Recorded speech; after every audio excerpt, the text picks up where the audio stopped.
Yeah, what up, what up, what up? It's your boy Capone, you know what I'm saying? One half of that dynamic duo, Capone-N-Norega. And right now, tuned in to Mikey T, the movie star, you know what I'm saying? Where the movies is made, you know what I'm saying? We don't edit shit. Keep it 100. Mikey T, the movie star. It's your boy Capone. I'm out here, QB. One. You sure didn't edit anything off of that war report.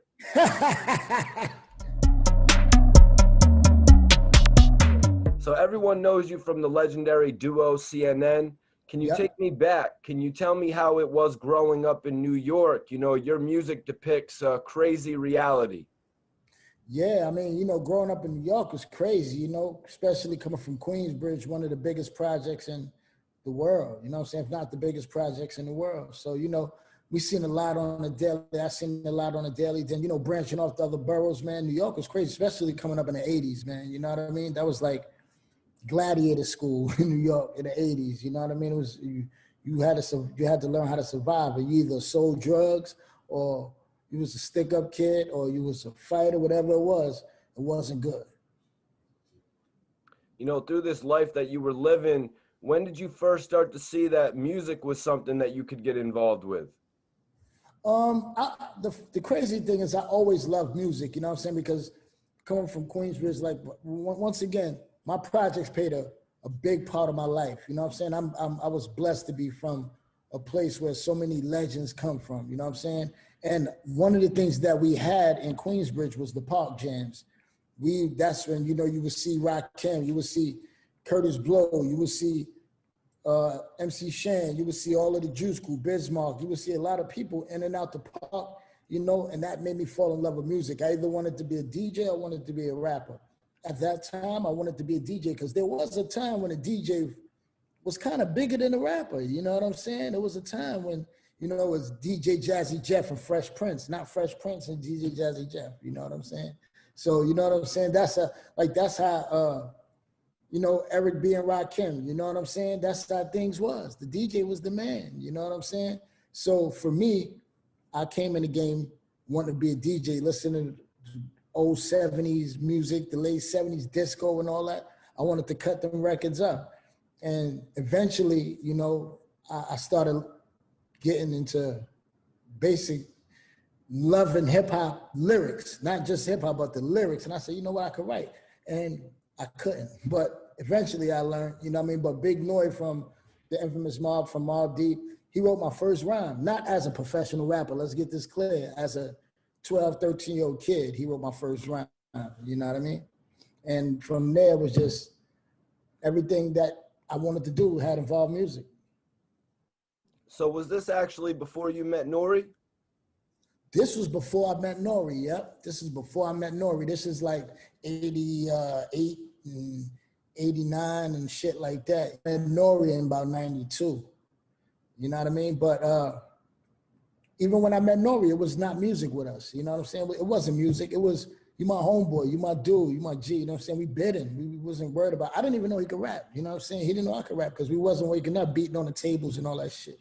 We was watching basketball, and that's how we actually met, through basketball. That was our calling, basketball, not music. Music came into play probably 3 years later. We was on different sides of the jail, and my team and his team met in the championship. So the whole time before us meeting in the championship, it was like we would go to church and things like that to meet each other. And then that day we finally like had time. It was like, yo, don't play no D on me, I'll play no D on you. And I had like 35, he had like 30.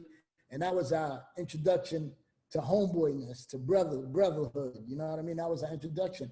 And I got him moved to my house, me and OG Pam's, and because he was nice in basketball. That was our calling. And we had a dude named Asiatic. He was like Michael Jordan. He was too great to be 16 or 17 years old, you know what I mean? And then we went from there. We never talked about music. We never talked about forming a group. We never did none of that. We was like, when we go home, we're gonna get some bricks or we're gonna do something or whatever it's gonna be, we're gonna get some money. And that was on our agenda. So put it in perspective for me, like how the two of you actually go on from meeting to becoming Capone-N-Norega. Yeah, well, you know, Faith Newman, she was trying to get a situation for me, and that didn't work. And one day I had a session with Buttnick, I think it was Buttnick and Tim Dog. I'm not sure who I had a session with, but it was for my solo project. And N.O.R.E just came home, and N.O.R.E was like, yo, I'm coming to the studio. And I was like, bet. He comes to the studio, and he's like, yeah, you know I can rap too. I'm like, word? Oh shit, yeah, that's right, I forgot, boom, boom. And I was like, yo, fuck it, jump on this record. And we did a record, and our first record was Panama Canal, man. And it was, like, it was history because we never recorded together, we never rapped together, we never practiced our flows, we never did none of that. We just made a banger the first time we ever got in the booth together. And that's when Capone-N-Noreaga was created. Yeah, that's right, because Capone and Noriega, those are two serious names, man. Yeah. I was Kai Capone as a little kid, and N.O.R.E was always infatuated with Noriega as a kid. So it was only right we took our two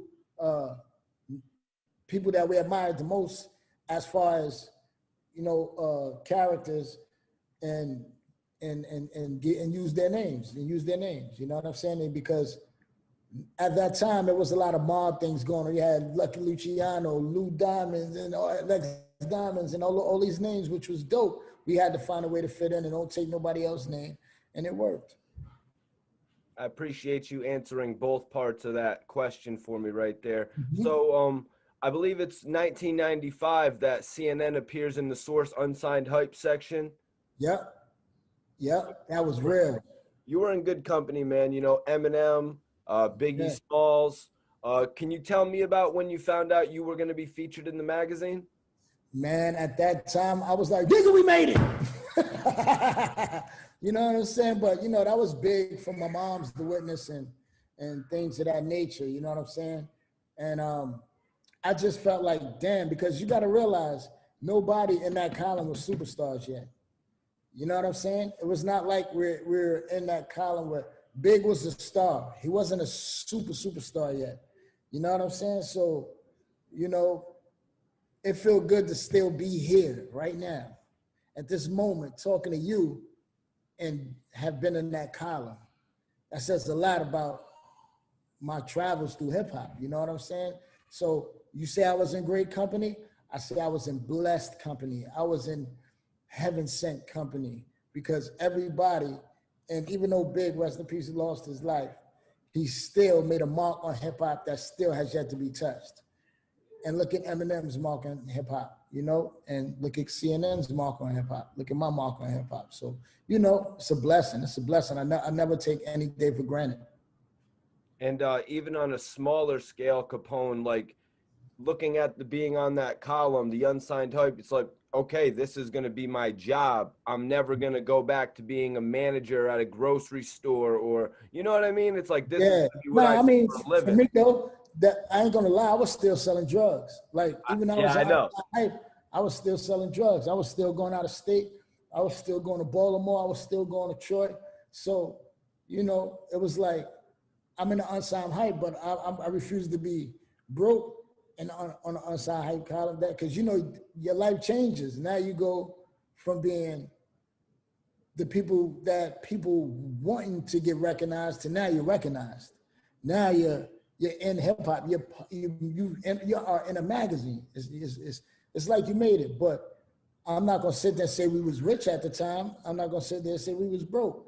But we was doing what we had to do to survive and to live how we was living without let's say going to jail forever. You know what I'm saying? Because I already had a case. I want to get this clear. Like people like, how you get a record deal and all this and catch a case and all? No, that's not what happened. I already had the case and got my record deal. That's why I love Neil Levine and Penalty, because they signed me knowing I was going to jail.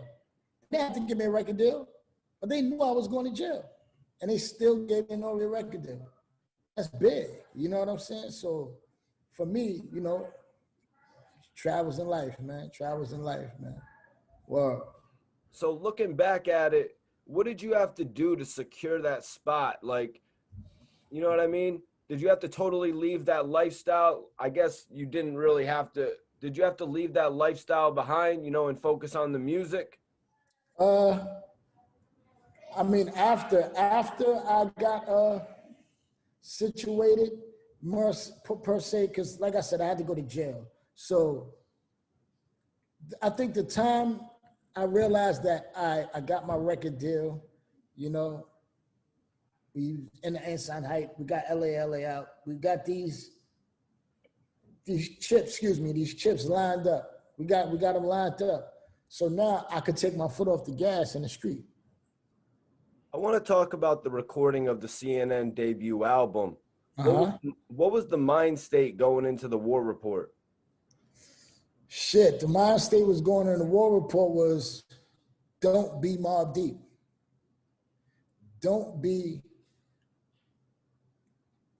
just two rappers from Queensbridge. Because at that time, Left Rack wasn't known on a hip hop scale as it is now. My partner did that.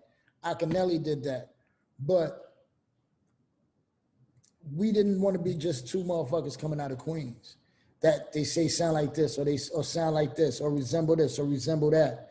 We wanted to make sure that we didn't sound like nobody, we didn't move like nobody, and we make our own lane. And the recording process was over and over. Even though we used certain people, it was don't get too many Havoc beats, or don't, because then we'll put ourselves in a nutshell. So let's reach over here. Let's get Easy LP. You know, let's get Naughty Shorts. Let's get this person. Let's get that person. Let's get Charlemagne. Let's get, Nasheem. You know, let's get all these people that these people from our hoods don't use. You know what I'm saying? And hopefully we come up with a dope sound, and we damn sure did. So can you tell me about signing your first deal with Penalty and then moving over to Tommy Boy or Murder? Yeah. I mean, signing with Penalty was pennies. Signing with Tommy Boy paid the bills. But it also came with a risk. It also came with less reward, because signing to Tommy Boy was, once again, getting in that machine that we didn't want to be in, getting in that machine to where you got to worry about other people dropping. On Penalty, we was the droppers. When we dropped, everything shut. Getting on Tommy Boy, they believed in us, but we still had to wait for Daylight to drop, wait for these people to drop. No disrespect to anybody, but that was just the way it was. And naturally, we felt we was better than anybody, as we should. So between that, being that, and me come home from jail, we figured, wow, should we fucking wait? You know what I'm saying? But I guess they had a plan, and eventually we learned that our plan would have probably worked better. You know what I mean? But, you know, it was a dope situation signing to Tommy Boy. But for me, it was like, shit, you go to Penalty and you say, I need $5,000. Neil will say, go next door to Edwin Holmes. Edwin Holmes will cut the check. Just like that. Tommy Boy, you said I need $10,000. You might get that shit a week and a half later. You know what I'm saying? So, you know, it was just the level of respect and the level of cleanliness, the way Penalty operated, that Tommy Boy just had too many staff, 3 different floors and shit to worry about, to worry about 2 artists. So it was dope, but it was just a pain in the ass being over there at some point. That's why we ordered $50,000 worth of food and got the fuck up out of there. So can you tell me about being thrown in jail before the album's release? Can you take me into that? Yeah, you know, shit, you know, they raided the spot I was in, they raided my crib, and I got caught with some guns. And, you know, unfortunately, I was a felon from the time me and N.O.R.E met, that I had to do a bid. I had to go sit down for some time. There was no way getting around that. Fortunately, at that time, New York had the attempt possession law. So being that I got caught in the crib with it, I didn't get full possession. So I had to go to jail, but it was on an E felony instead of B felony. And I went and was doing my time and just was hoping that my album come out and it'd be dope and the people love it. And for me, the hardest thing was going to jail was that I wasn't gonna see the promotion side of it. That was the whole thing I wanted to do, like promote the album, run around, tour, do all these things that I read about other artists doing when they dropping an album. That was recording the album was exciting, but I was looking forward to putting the stickers up, putting these up, doing this and doing that, and photo shoots and all this shit. And I missed all that shit. You know what I'm saying? I missed all that shit to come home to be a millionaire, but I missed all that shit. But you know, like I said, everybody don't get that chance. Everybody don't get that chance. So you know, I'm fortunate. So when you got locked up, what did N.O.R.E do to keep your name alive? You know, we had seen things in the past like Eminem wearing a free Yayo shirt at the Grammys. Is there anything Yeah. that you remember in particular?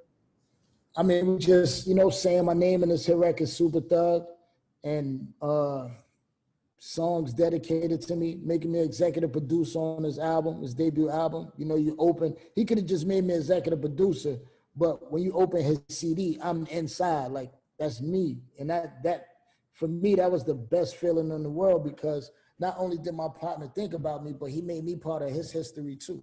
So no matter what we go through in life, I'm forever indebted for that. You know what I'm saying? So, you know, that's what brothers do. But, you know, aside from that, you know, making sure I had weed, you know what I'm saying? Making sure I smoke good, you know what I'm saying? Making sure that other rappers say my name. You know, Big Pun was on Arsenio, I think it was, or something like that. You know, he said, shout out Capone, you know what I'm saying? Hold your head. You know, a lot of rappers. It was just everybody he fucked with, he wanted them to feel my presence too. So they felt when I came home, they felt like they knew me. And they embraced me as like they knew me. So let me get your take on the way the War Report actually came out, you know, featuring other prominent New York artists, like a lot of the guys stepped up. Mm-hmm. I mean, everybody, you know what I'm saying? Everybody stepped up and everybody did their part, stepped in and filled that void, you know what I'm saying? From All D to Havoc, to Buster, you know, to everybody that was on the War Report, man. Like, you know, everybody helped out in their own way to make the War Report a smash. In the street, it didn't go triple platinum, but in the street, that shit is diamond. So was it during the War Report when MTV actually came to the jail? That was during the War, right after the War Report, during the N.O.R.E. That was actually during the N.O.R.E. album. MTV came to interview me, and that shit was a gift and a curse. Because it was a gift because the fans and the people got to see me, but as soon as that MTV shit stopped, they threw my ass in a box for 30 days. Then another 30 days. 30 days, shout it! 30 days, you know what I'm saying? But, you know, they ain't like what I had to say. And plus I had on wallabies and glasses, and they said that shit was considered contraband because I was on loss of everything because I got caught a dirty urine. You know, I was just bidding like a regular motherfucker. That's why niggas love me, because I was just bidding. I wasn't in PC. I wasn't one of them niggas who didn't come outside, go to yard. I'm in the yard just like you. You working out, I'm smoking weed. I'm spending too, you know what I'm saying? So, you know, that was my shit. Niggas know Pone like to smoke and chill, eat food and shit. Like, that's what I did. I worked out sometimes, but you don't fuck me, I don't fuck with you. Anything else, you know, it's a problem. But that was just life, man. That was life at that time, man. But, you know, I enjoyed it because I met a lot of people. Being the only child, I met a lot of people that I deal with to this day that I call my brother in the pen, man. And MTV, the dopest thing about it is they knew that I was going to be in some shit when they left. So they called the jail probably 10 times after that interview just to make sure I was okay. That was dope. Nobody ever know. I never told nobody that. It's only the people at Penalty that was working there, MTV, people that was working there that was around. If I say this and they hear the interview, they're gonna be like, damn, that's true. They just want to make, because they knew just the way the guards was looking. When we leave, they're gonna fuck him up or do some grimy shit. And yeah, that's what happened. Man, Yeah. can you tell me about MTV actually coming to the jail? Tupac had a jail interview. More recently, Shine. I think MTV came and interviewed Shine. Yeah. Mac B and Bang'em Smurf had jail interviews as well. Yeah, but you know, I didn't start this interview shit, but I think that I was maybe the second person, or yeah, the second person as a hip hop artist for MTV to come to a jail to interview. Because it was only Pac and me at that point, I think. And then they came and got Shine after you. Yeah, they came and got Shine. They did Shine after me. You know what I'm saying? But me and Pac at that time, because Pac was what, 90, 95? Mine was 97, 98. You know what I'm saying? Ain't no other rapper that was bigger than me and Pac went to jail with no fanfare. You know what I mean? So just imagine what everyone in there is thinking about you. The cameras are coming in there, you know. That's what they're saying. Like, only Pac had this shit, and I'm feeling good though. Like, I gotta represent. I gotta have my shine on. You know, I wasn't rented. That was my shit. You know what I'm saying? I had to take everything that I knew that was contraband and put that shit on.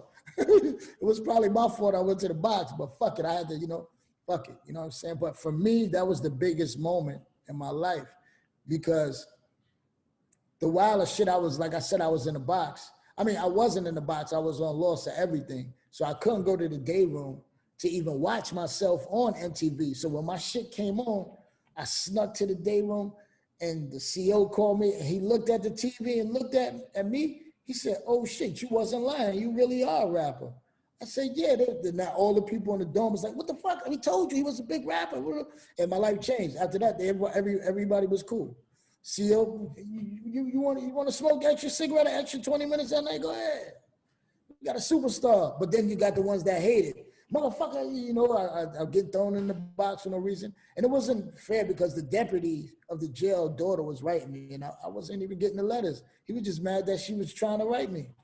And I never even got the letters. I never even said nothing to her. And he took my good time and everything, but I got a reverse because of that, because he showed impartialness. He showed that it was personal. He was trying to make me max out. That was my life in jail, man. So they took all my good time, and I was supposed to do 3 years, and instead of doing 3 years, I did 30 months. Can you take me into how things picked back up for CNN once you got home from jail? Yeah, it was like, while I was in jail, I was seeing N.O.R.E moving, I'm seeing things. But the crazy shit was, on my wall in my cell, I had a picture of 2 cars, a Montero Mitsubishi and a Lexus SC, 400, right? I said, these are the 2 cars I want, right?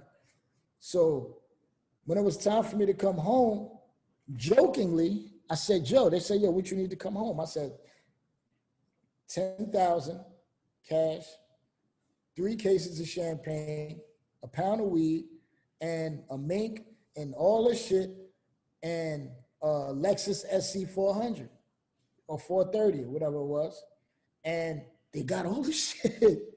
N.O.R.E said, yo, you got all the shit. We coming to get you. You got the red Lexus waiting for you when you get off the bus. The mink, the money, the fucking weed, all this is documented on MTV though. It's on their Capone's Home documentary that they had. And you seen Steph Level on the bus, and it was crazy, but all that shit was real. They made all that come true.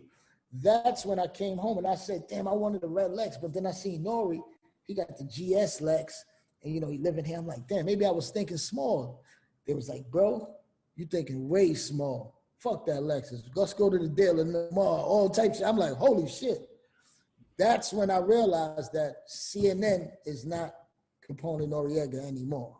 It's Capone-N-Noreaga. It's now CNN. You know how you made it when your name get abbreviated. That's how you know you made it, when your shit get abbreviated. So we went from Capone-N-Noreaga trying to make our name known to everybody calling us CNN. So that point, it was like the magazines. I came home to like 7 magazine covers and 13 magazine spreads and clothes bidding war for me, all types of shit. That's when I said, oh, this life is different. Yeah. So Capone, at this point, did you find it hard to change your lifestyle? Did you find it hard to change your lyrics? Because you may not have had some of the same experiences N.O.R.E was having. Yeah, nah, I mean, yeah, I didn't change my lyrics because. No, you didn't. You were still rapping about selling crack, being on the. Yeah, I was still doing the same. I was still like not doing the same shit, but that time they took away from me, I didn't want to spend just being a celebrity.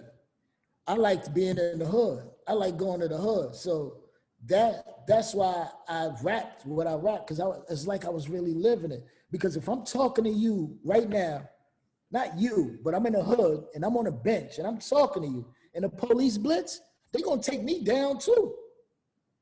You feel what I'm saying? Even though I ain't selling no crack, I got a hit record out. I'm not selling no crack, I ain't doing nothing, but I'm guilty by association. So damn right, I got a right to rap that shit because I'm living it with you.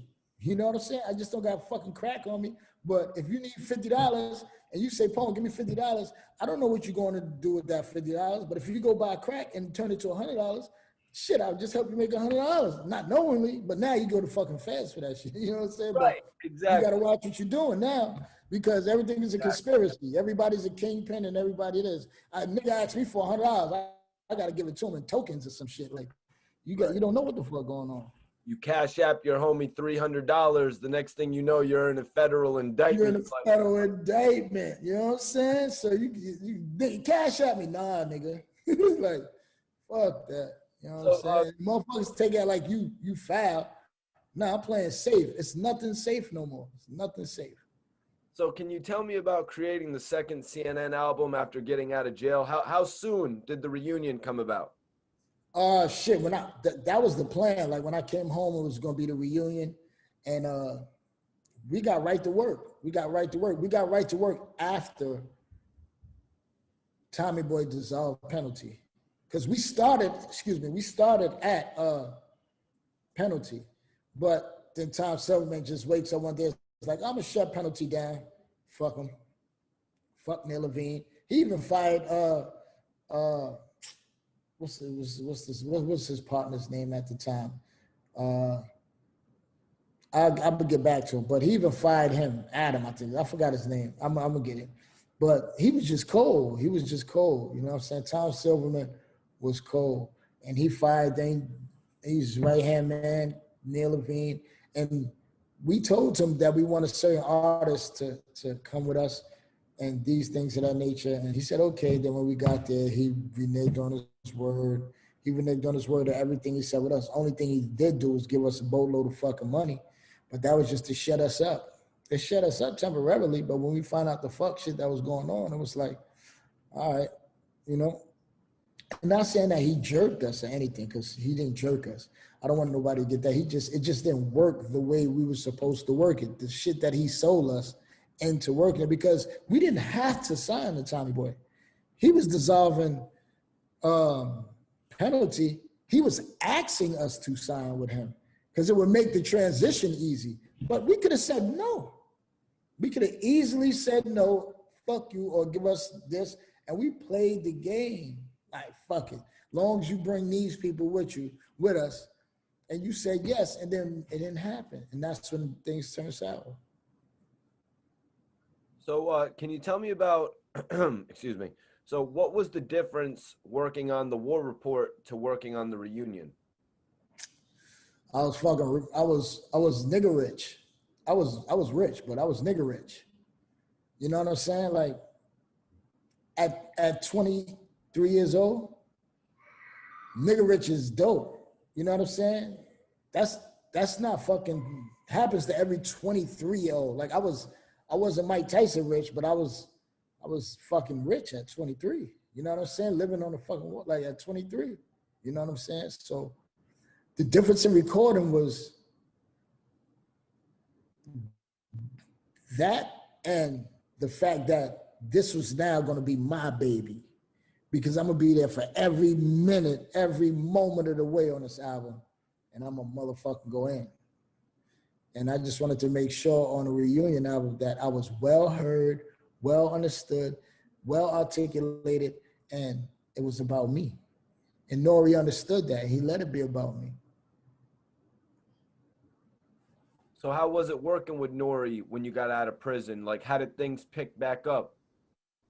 Definitely a different N.O.R.E. You know what I'm saying? Definitely a different N.O.R.E. More smarter, more wiser. You know what I'm saying? Because he had that time to season out.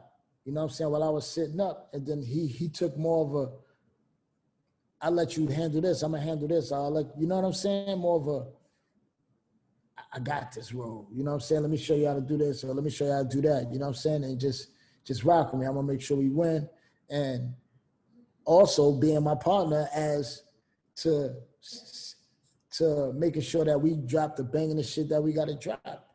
Because at that time he might have, you know, been not done, but I mean, like, he was successful. I wasn't successful yet. I was known. You know what I'm saying? And that was the plan, to make us successful. You know what I'm saying? And that's why I liked working that album, because I didn't have to wonder. You know what I'm saying? I didn't have to wonder who we're gonna go to for some guidance, or who we're gonna, you know what I'm saying? Or what, because we did that shit together. Yeah. N.O.R.E was 2 albums in at that Yeah, point. it was 2 albums in, you know what I'm saying? 3, actually, 4. War Report, N.O.R.E, Melvin Flint, and the Reunion. Because Melvin Flint came out before the Reunion. So he was 4 in. I was 1. Not even a whole 1. So you know what I'm saying? So that was definitely a head start. It's like giving a nigga 4 laps before you take off. You know what I mean? So that was definitely, I definitely learned to listen and watch and observe and become my own boss and do things that I know that help us win as well. So it worked out for us. So we spoke on first signing to Penalty. Mm-hmm. What do you remember most about leaving Tommy Boy for Def Jam? Ordering $50,000 worth of food. We ordered 100 pizza pies, 30 steaks, 17 Mr. Childs, 40 Benihana's, 30 patty melts, turkey melts, 45 egg foo youngs, and shit. It's a lot of money, And at that time, you know, the record labels, the stores didn't take money. They had their account numbers. So you order whatever you're gonna order, it's going on the account card. They don't know. So these companies like, what? 45? They taking it. They ain't asking for nothing. They got their card on file. So they don't gotta ask. All you gotta do is have somebody sign for it. We sending one of our niggas up at the door. Big pallets of shit coming. Oh, don't worry, that's us. We taking the shit we want and then leaving the shit we don't want. We taking the Mr. Childs, the Benihanas, everybody taking all that shit. We leaving them the McDonald's, the 50 pizza pies, the 70 steak sandwiches, and yeah, we OD'd. We OD'd. The next day we went up there to see as much as we OD'd, and the police was right there at the escalator. Was like, y'all are not allowed in the building. If you arrest y'all asses. We was like, yes, it worked. Word. Really? I mean, what was that, like $5,000 or $6,000? A fool? Yeah. Nah, I'm talking about like fucking 20, 30,000, 50. It was like 50,000. That shit was like, it was money so tall, oh, bitch would fall. Like, it was like 50,000. But it was the best thing in our life. Even though I think we had to pay it back. We was getting so much money at the time, though, but it was like, fuck it, we got to pay it back, we pay it back. But it came out of budget somewhere. You just ain't see it, but it was just dope just to fucking have it happen. No, I heard you speaking on it, and it's like, yeah, if we got to pay it back, pull it out of the money you owe us, and while you and we good. What's the money you owe us? Yeah, Leo Cole wasn't sweating that. Leo Cole was laughing at that shit because he's like, that should have never happened at Def Jam. We was like, we know that. He was like, this is a different league. Because we knew Leo Cohen. And that's like I said with N.O.R.E, like he had that in his back pocket because Leo wanted CNN. He wanted us. Who was it that brought you guys over to Def Jam, man? You had mentioned Leo Cohen. Yeah, Leo, Tina Davis, Kevin Louse, Dream Team. I call them the Dream Team because that was everybody dream team. Like if you dreamed of working on Def Jam, you dreamed of working with one of those 3 people in your life. Leo, Tina Davis, Kevin Louse. I always salute them because they gave us a shot. Even though at that time, we was like the bad boys of the game. We come into the club 100 deep, fucking niggas up, you know what I'm saying? But overall, they believed in us, you know what I'm saying? And then the first thing they signed us up for, we had a shootout at the radio station. Hey. But they had our backs, so, you know, that was not something that we was planning to do. It's just something that happened. But at the end of the day, everybody's cool now. You know, people went to jail. Like, salute the whole. Everybody was involved, man. Just salute them, man. Word, because that was the worst time. Like, I think for hip hop, right there, for that happened. Damn, was that the whole situation that Little Kim had to lie over? Yeah, yeah. You know what I mean? But you know, shit, man. You know, it changed the lives of a lot of people, man. You know what I mean? But fortunately, nobody got their life lost in that situation. You know what I'm saying? Nobody got their life lost in that situation. No lives was lost. You know, fortunate. Let me ask you, man, what went on at Def Jam that led to CNN never actually putting out an album over there? That because I was banned from all radio stations as far as Clear One and Clear Channel and Radio One. I was banned from everything. Me and Little Kim, it took us about 2 years, a year and a half for us to get something played on the radio. And at that time, they had to make a choice. They said, all right, we're going to go with N.O.R.E next project. Because actually, my solo project was supposed to come out right after the CNN project. But now I'm out the equation, so they had to think fast. So what they did was put us on tour so I could keep getting money and go with the God's Favorite album. So in 2005, what was it that led you to leaving Def Jam while N.O.R.E stayed? Was it that? The changing of the guards. You know what I'm saying? Leo, everybody was leaving. Everybody left. N.O.R.E stayed because he didn't stay at Def Jam. He went to Rockefeller. Right, Jay-Z. He went to Rock for me, you know what I'm saying? So he didn't actually stay on Def Jam. He just went to a subsidiary in Def Jam, you know what I'm saying? I wound up going to Koch because they had a lot of money for me, and it was quick and it was easy to do. And they had a lot of success with balling with Jimmy.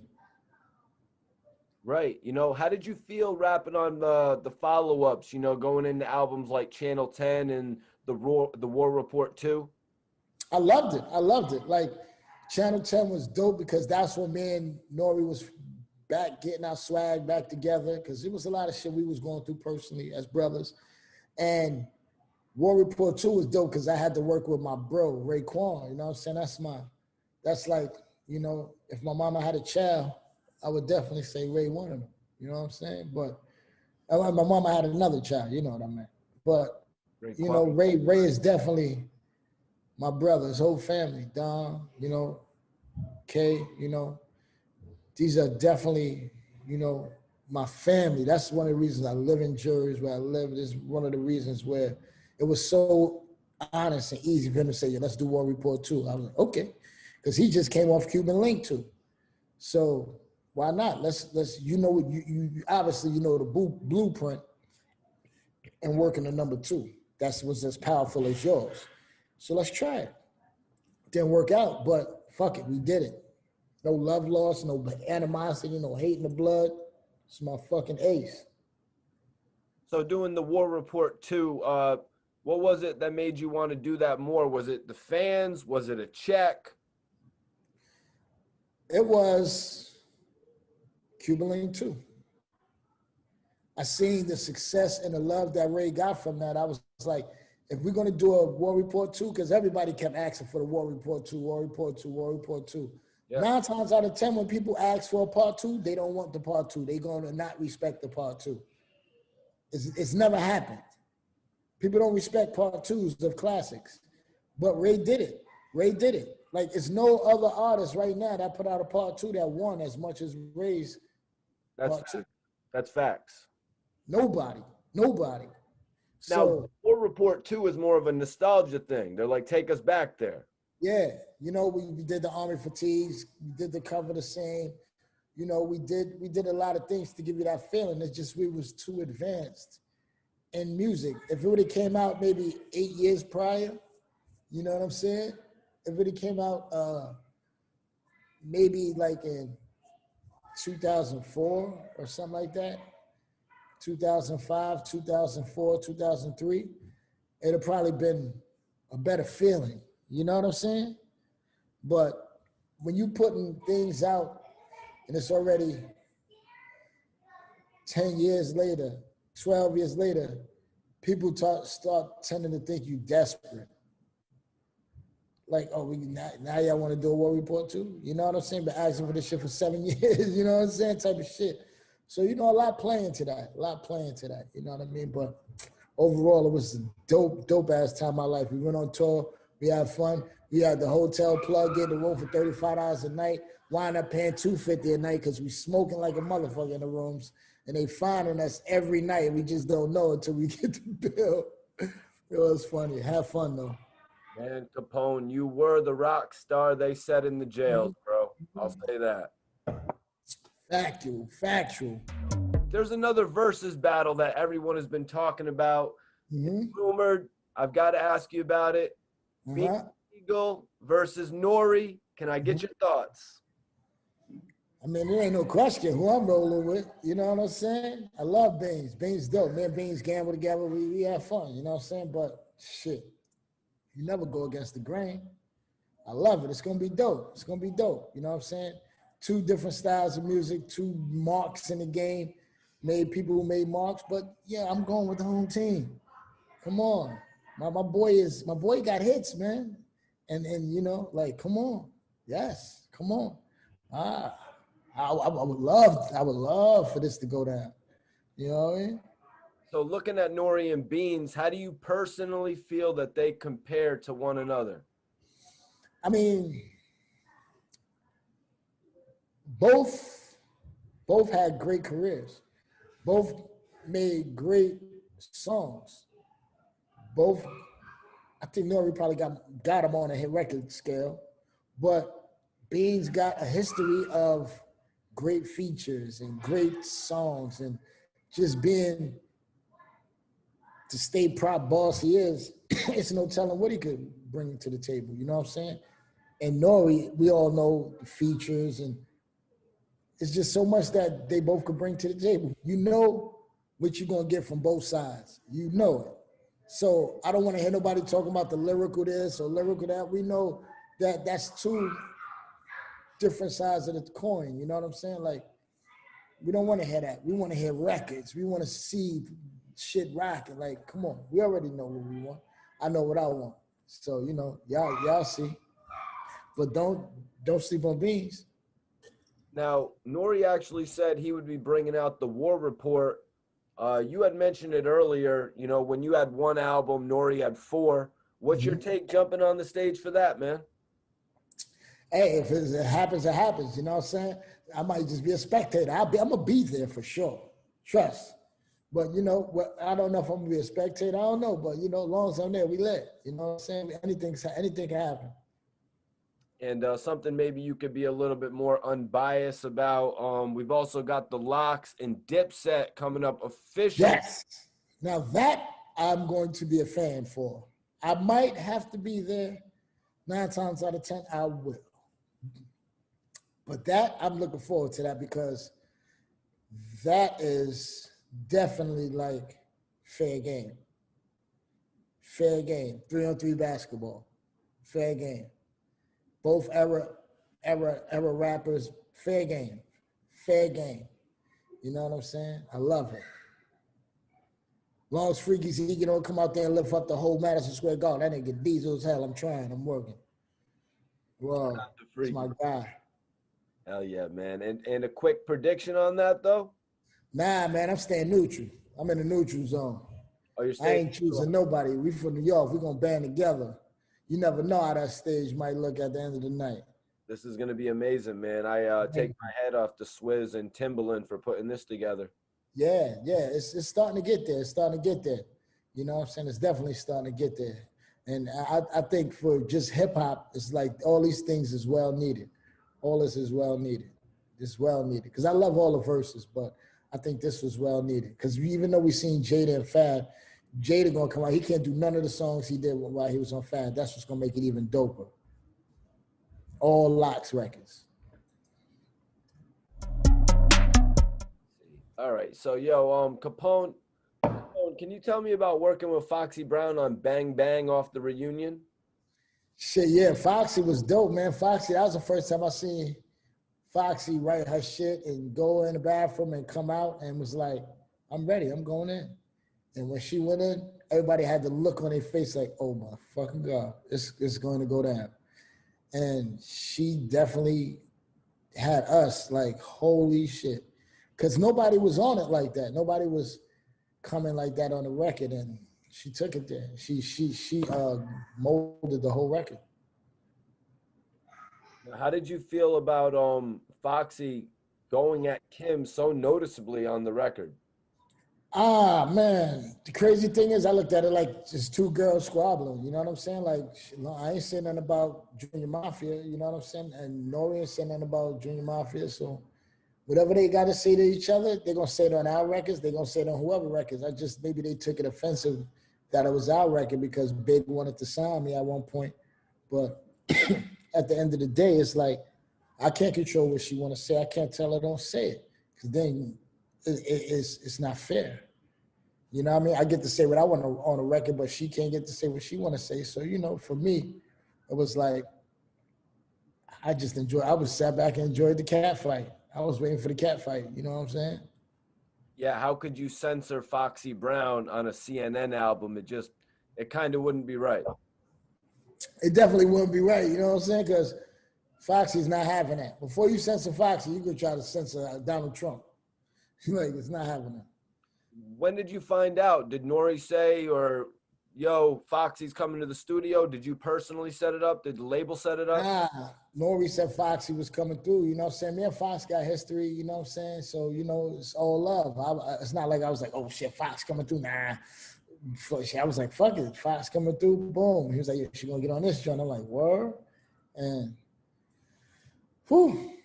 Bang, She bang. set fire to the flame, baby. So, Little Kim, she actually challenged Nicki Minaj to a Verzuz. Yeah. Did that ever happen? Yeah.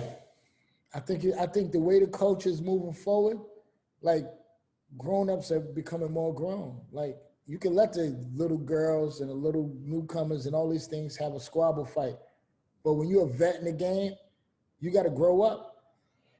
And I think finally, Nicki and Kim both grew up to a point where it's like, what the fuck are we fighting for? Like, we got to band together, the woman in hip hop, and do this. You know, you got Cardi winning, you got Rhapsody winning, you got Ari Lennox, you got all these people who winning, and we sitting here worried about beef that we don't even technically have. You know what I'm saying? So, you know, I think they both gonna put this bullshit aside, and it'd be the best thing for hip hop. Can you tell me how you first had the opportunity to build with Mobb Deep? Shit. We all from the same hood. Like, we all from the same block. Me, Have, Twin, well, the twins, Ty Nitty, Godfather Part 3. We all from the same block. You know what I'm saying? P was from Hempstead, but he basically lived on my block. So we all from the same block. We all grew up together. I was never actually working with Mobb Deep. I used to be like the nigga around Mobb Deep with the slammy on me, you know what I'm saying? But, you know, eventually, like I said, we grew up together. N.O.R.E wrote my first rhyme. We used to be in my crib making demo tapes, bugging out and shit. I was making mixtapes, and, you know, but when I came home from jail, right when I came home from jail, that's when they was doing the Infamous. And it's like, you know, I'm just coming home from jail. They like, yo, niggas, you with us. At that time, I wasn't trying to rap and none of that shit. You know what I'm saying? They like, nigga, you with us. And you see me on the album covers. You see me in the press photos. And yeah, it was a blessing. You know what I'm saying? So when I finally got on and we had a chance to get somebody on the record, I was like, we got to do it, Mom. You know what I'm saying? We got to. So that's how that came about. And from there it was history. They was on every album, just about, or half. What was the balance that you would say you gave N.O.R.E or that you guys gave each other? You know, with Mobb Deep, I guess you could say it was that Havoc was the producer while P was the major writer. Mm-hmm. Uh, I think they both wrote, but Hav was definitely the producer. You know what I'm saying? And I I think Mobb Deep has something special. You know why? Because they started so early. Juvenile hell. Like you get kids at that point, they tend to lose each other in their 20s, in their late teens, and they kept that shit going, man. I'm you know, like if it wasn't, this is crazy. If it wasn't for Mobb Deep and for Dog Pound, there would be no CNN. That was the infrastructure that helped us get our deal so quick by making LA and Mob being on a record. That got us our deal. How was it chosen that it was going to be you two groups coming together to respond to New York, New York? It wasn't. We were sitting in the crib one day and we seen them kicking over the buildings and all that. Like, we got to say something. Because we tried to wait for somebody else to say something. Nobody said nothing. We was like, fuck that. We're going to say something. Whoever like it, whoever don't. And sure enough, it touched the masses and it got us everything. You know what I'm saying? It got us magazine. It got us everything. It got us everything. It got us our record deal because we answered. That's why I say Dad's a Corrupt got me and N.O.R.E on. Because if they didn't make New York, we wouldn't have made LA. We could have probably been trying for years trying to get a record deal. That shit ain't easy. But we had the Monty. So back then, how did it feel going up against Snoop Dogg, though? I didn't give a fuck about Snoop then. You know what I'm saying? I respected him, but I ain't know. I didn't care. I'm a 19-year-old nigga trying to get on in the game. So Snoop, he was big. I remember seeing Snoop at the Source Awards in '95. Like, you know what I'm saying? Like, I'm gonna get popping. You know what I'm saying? But just so happened was watching him inspired me more. And then they just happened to drop the New York record, and we waited and waited. Nobody did it. Come on, we in, and we went in. Yeah, I appreciate you giving me that little piece of hip hop history right there. Yeah, it's real. And, you know, I think CNN also inspired several of the other artists, you know what I mean, that have come out, groups and stuff like that. And it's like you were saying a little bit earlier, if you didn't take the deal with Penalty Records, you guys might have not to get to release the albums that you had released and make that history. Yep. And let me tell you something. We had an angel, somebody walking with us because every album we dropped, we had a one-off. You don't get those. It's artists still paying for their last third album. You know what I'm saying? So it was definitely Chris Lighty, rest in peace, Chris. You know what I'm saying? It was definitely people we had on our team, the way we was moving that allowed us to have a lot of freedom in the game too. Even though we was under a lot of contracts, we wasn't under a lot of contracts. We had a lot of freedom to move. And that was Chris. Chris had us one-offs off top. Chris Lighty? Yes. Did you ever get to do any dealings, or did you ever meet 50 Cent? Of course. 50 my bro. You know what I'm saying? Definitely met Fifth. You know what I'm saying? 50 good dude. I remember, you know, me and Fifth used to live in the same area in Jersey. We used to wind up at the Pathmark together. we would laugh and shit, you know what I'm saying? And joke. But, you know, at the end of the day, you know what I'm saying? Good dude. Good dude. Queens all the way. Queens all the way. He found a niche. He ain't got to rap forever. He found it. I love it.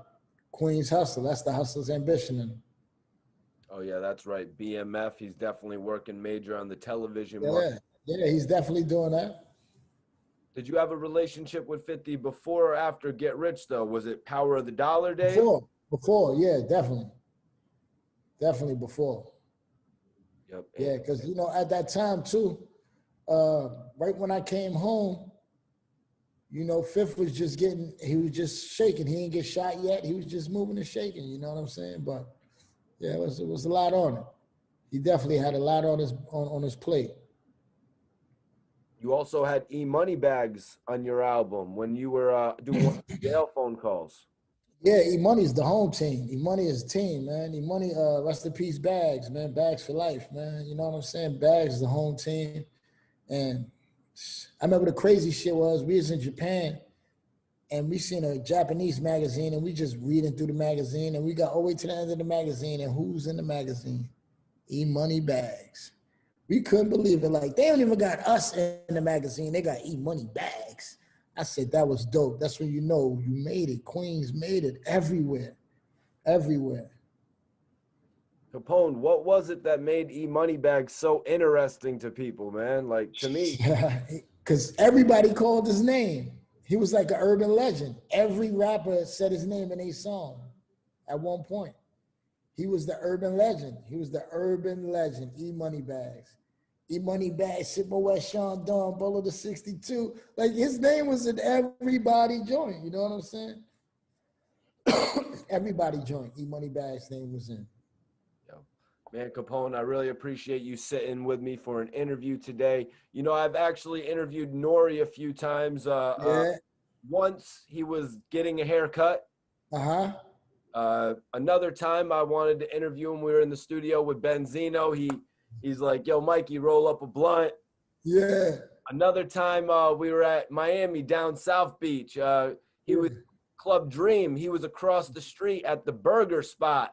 Yeah, Cheeseburger Baby. Yeah. I pop in there. I'm like, N.O.R.E, what's good? We're doing the interview. He's like, Mikey, drink this 40 with me right here. I run into him in New York at the video shoot with Method Man. Yeah. I'm like, yo, N.O.R.E, what's good with the interview, bro? Yeah. Yo, Mikey, smoke this raw joint. Yo, man, Oh, I appreciate you sitting down. That's good, yo, Mike. Super love, man. Super love, man. I appreciate you, having the love for CNN, man. You know, it's definitely a blessing.